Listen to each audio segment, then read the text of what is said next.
গেল মঙ্গলবার 9:30 বাজে আমার বাড়িতে আনাস মার্কা প্রার্থীর কর্মীরা আমার বাড়িতে যাই আমারে হুমকি দেয় যে আমাকে গুম করে ফেলবে, মেরে ফেলবে আমি যদি কাপ্রিসের ওয়ার করি এবং কাপ্রিসের যদি সাপোর্ট করি।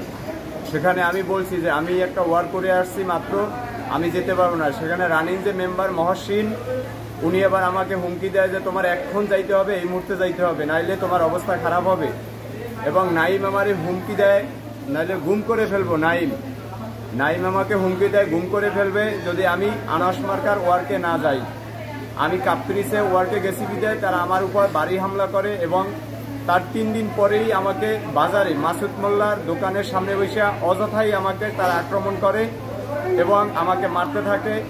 আমি বারবার বলছি যে আমি তোমাদের নামে কোনো কটূক্তি করিনি এবং কারোর গালিগালাজও করি নাই, সেটাও তারা শুনে নাই এবং তারা বারবার আমার উপর আক্রমণ করে। আমি পা দিয়ে হাঁটতে পারতেছি না, পায়ের উপরে রড দিয়ে বাড়ি মারছে, আমার মাথায় রড দিয়ে বাড়ি মারছে এবং এখানে রড দিয়ে বাড়ি মারছে আবু আক্তারের ছেলে শোভন নামে একটি ছেলে, বারবার আমার রড দিয়া মাথায় আঘাত করছে।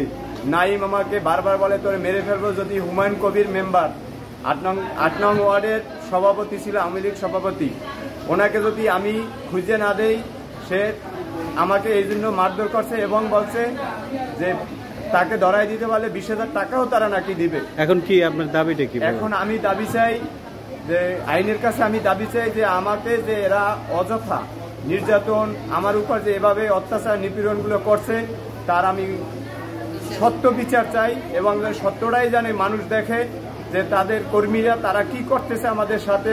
অযথা যদি আরেকটা কর্মী আরেকজন চেয়ারম্যানের যদি কর্মীরা যদি মাঠে নামে তাদেরকে কিভাবে বিলুপ্ত করতে চায়, কিভাবে তাদের উপর আক্রমণ করে, এটা বিচার চাই আমি সমাজের কাছে।